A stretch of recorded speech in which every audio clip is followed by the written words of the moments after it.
music.com.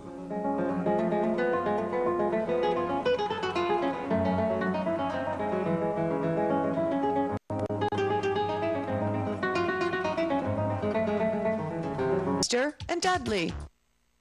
And good morning, everyone. Good morning on the Money Matters Morning Edition. On a beautiful day in the neighborhood, I have a very special guest today, and my guest today is Charlie Cook. And this is a subject that's right on the top of the burner today.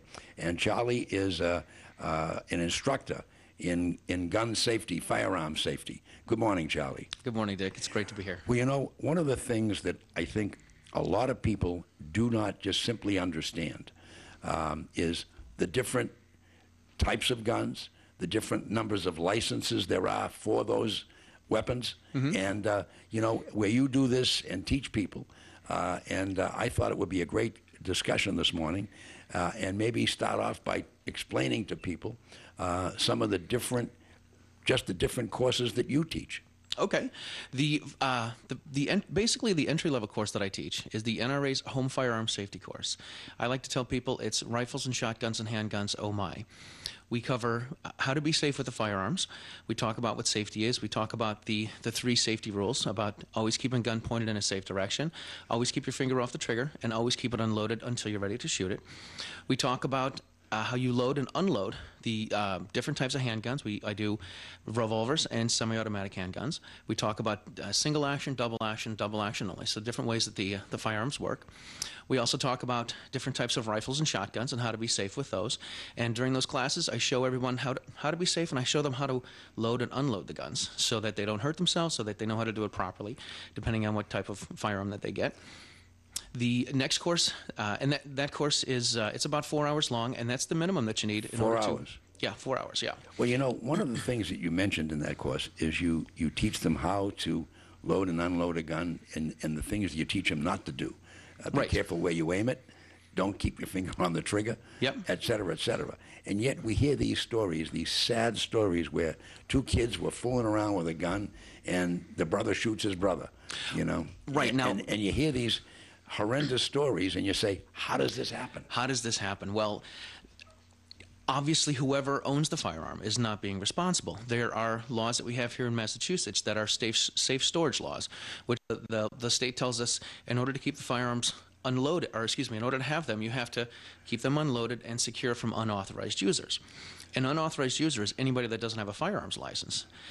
Even though my kids are, you know, about 10 and 12 years old, they're unauthorized users, but I teach them how to be safe with them so that when we go to the range and we go shooting, that they know how to be safe, and we go through the safety stuff every time that we head to the range. So you can take them to a range and they can shoot even though they don't have a license? Yes, yeah.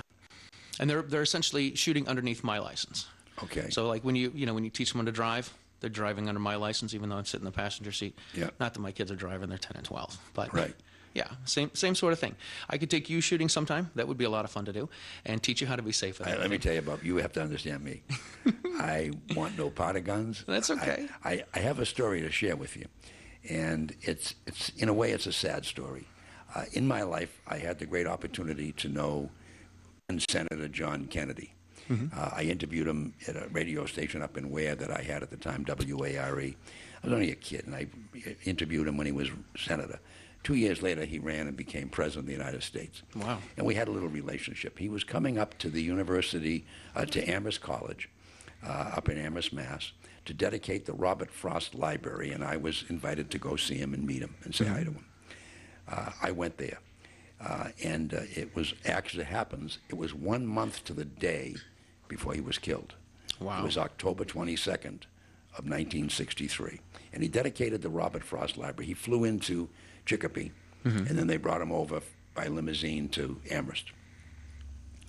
Get out of the car, and there was a big, long walkway to go where he was going to go, and they had the room down there the windows were all boarded up and everything, and they had a white phone and a red phone on the desk and all that, you know. But anyway, as he was walking in, there was a bunch of kids along the fence, and people had come out, the school kids all come out to see him, and he was waving and everything, and some kid had a broken ankle, a broken leg, and he stuck it through the fence and asked the president to sign it. And the president stopped, squatted down, and signed the kid's cast. When we got inside, the Secret Service was all over the president. Mr. President, we've asked you not to do that. You can't just stop and jump into the crowd.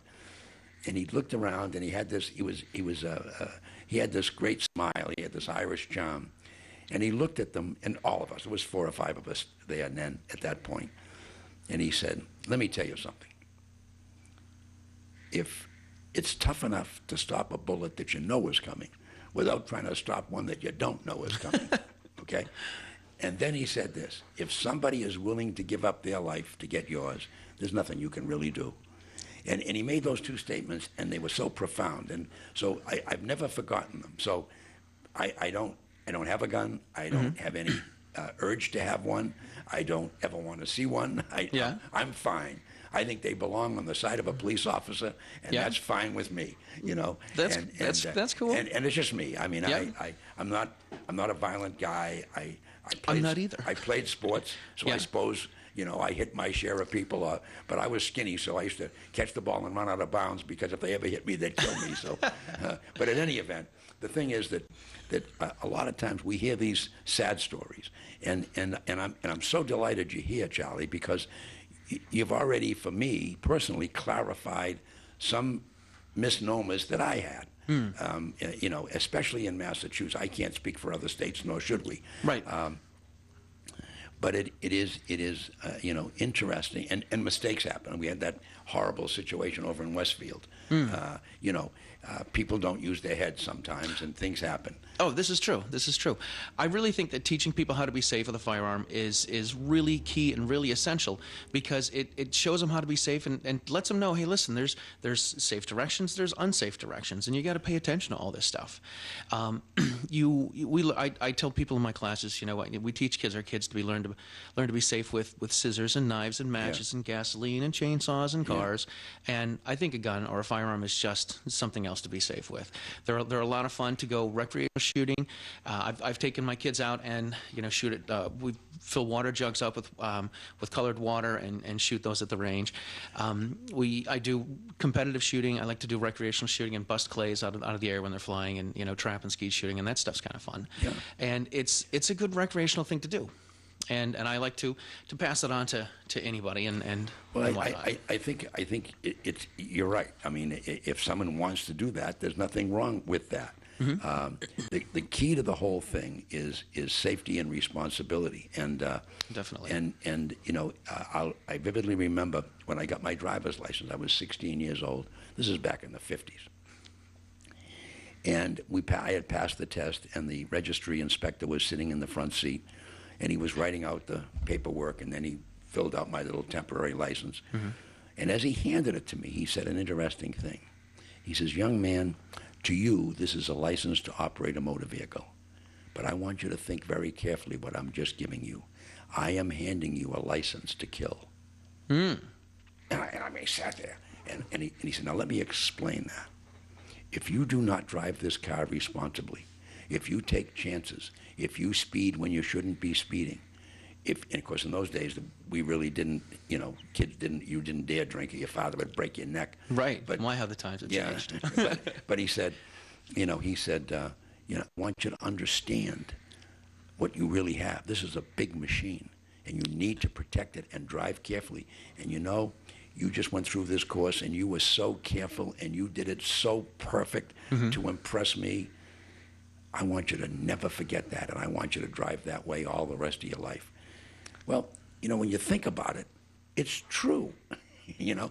And in your case, every time somebody gets a license and they have a weapon, they have a license to kill. Not that they have a license to kill, but they certainly have that opportunity and the ability, because firearms can be used in defensive purposes, and they can be used in offensive purposes. And you know, bad guys with guns go out and do bad things with them. I mean, the thing that you have to understand, and I don't even know where you begin. Just like we saw in Boston, you know, some fruitcake, you know. Oh yeah. Some nut trying whatever he did it for, getting back at somebody, or just for the fun of watching it, you know, maimed and killed 3 people and maimed a lot of others, and their lives will never be the same again. And so how do you really prevent there's only so much security you can provide. This is true. And There it's is. true with this. I mean, some nuts, some fruitcake. Now, in this case, he obviously got the weapon down in Newtown from his mother's house, so Right. they weren't secure, and if they were, he had a key. Right. I'm not sure 100%, exactly what all the Yeah. details are. But from what I understand, in Connecticut, you have to have a license in order to you have to have a license before you can purchase anything. I believe that she was, his mother was probably a law-abiding citizen who Yeah. had all the guns legally. Yeah. He was, I think it was, was he over 21? I forget. was 20. He was 20. Okay. So here in Massachusetts, a 20-year-old can have access to rifles and shotguns. If the parents think that their children is responsible enough and old enough and can handle the responsibility of having access to them, then they can have access to them. But if they don't, then they should certainly check and make sure and keep them secure so that they can't get to them. Here in Massachusetts, the adults should be responsible for that. Like I said, I've got a couple of kids. I keep my guns locked and secured and keep them unloaded, and that's just how we have to keep them. Now, is that going to stop me from my kids having access to them? No. Can they find out where the keys are? Probably. Can they get to them? Sure. If they really wanted to, they could. But what I've done is taught my kids how to be safe with them. I teach them how to load and unload them. I teach them what a safe direction is. I teach them to keep their finger off the trigger so that every time we head to the range that they know this is what our safe direction is. We know Dad's going to keep an eye on us. He's going to keep us pointed in the right direction. If there's something that's not right, I'm going to stop him right away, and we're going to say, all right, you know what? Let's head out. Let's go home. Let's whatever, get an ice cream on the way home Yeah. or something like this. Yeah. And my kids, having the guns in the house for me it's not a big deal for my kids. My kids know it's what I'm into. They know it's what I do. They know that when I'm with them, if we're going to go to the shooting range, that they've got the opportunity to shoot, or they can sit in the car and not shoot, and they can bring their iPods and their DS and a book Yeah. and keep themselves entertained. But if they want to shoot, I'm going to let them, and I'm going to make sure it's safe, and I make sure that they know how to use the gun safely. They know how to operate the guns. I bought my son. This is this is kind of nuts. I bought my son a 20 gauge shotgun for his 12th birthday, and he doesn't want anything to do with it, and that's okay. That's fine. I told him I'd give it to his sister when she turns 12, but I just teach him how to be safe with it, and teach him to respect them, and know the things that they can do with them. Know that there's an inherent danger to them, and know that you have to be safe and you have to be conscious. It's kind of tough with my son to be safe with Nerf guns, because Nerf guns, you have your friends over, they will have little Yeah. Nerf gun battles. But I tell him if his sister's not in the Nerf gun battle, then they can't point it at her. So it kind of comes from that. I do the same thing with water guns, with a couple of little toy BB guns that the kids have. I have a little gun that makes a clicking noise that looks like a James Bond gun.